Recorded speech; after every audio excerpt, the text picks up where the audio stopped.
Hello സഹോദരന്മാരെ, നമ്മുടെ കോഴിക്കോട് മിംസ് ഹോസ്പിറ്റലിൽ ഞങ്ങൾ 3 ദിവസം മുമ്പ് ഇവിടെ ഒരു ചെറിയൊരു അപകടം ഉണ്ടായിട്ട് ഇവിടെ വന്നു.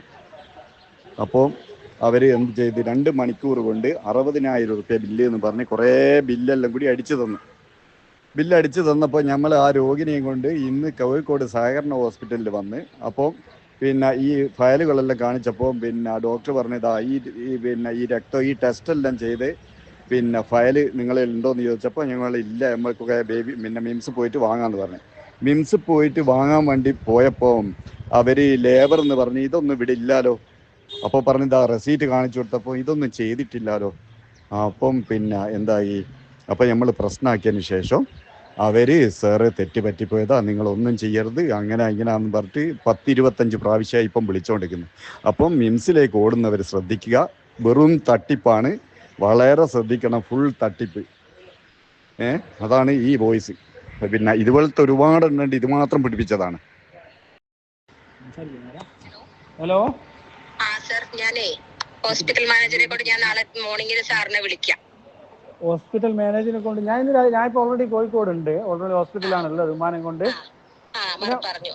ഓക്കെ, ഞാൻ എന്തായാലും ഡയറക്റ്റ് അങ്ങോട്ട് വരും കുറച്ച് കഴിഞ്ഞിട്ട്. ഓക്കെ, അപ്പോൾ ഡയറക്റ്റ് സംസാരിക്കാം. അല്ല, നിങ്ങൾ വേണമെന്ന് എനിക്കൊരു നിർബന്ധമില്ല, കാരണം നിങ്ങളല്ല, നിങ്ങളെക്കാട്ടും വലിയ ആളുകൾ അവിടെ ഉണ്ടല്ലോ.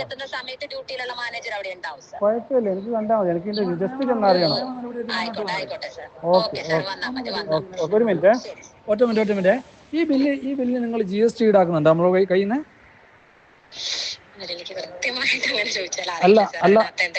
അല്ല നിങ്ങൾ സ്വാഭാവികമായിട്ട് ഇന്നലെ വരെ ബില്ല് കൊടുത്ത ആളാണെങ്കിൽ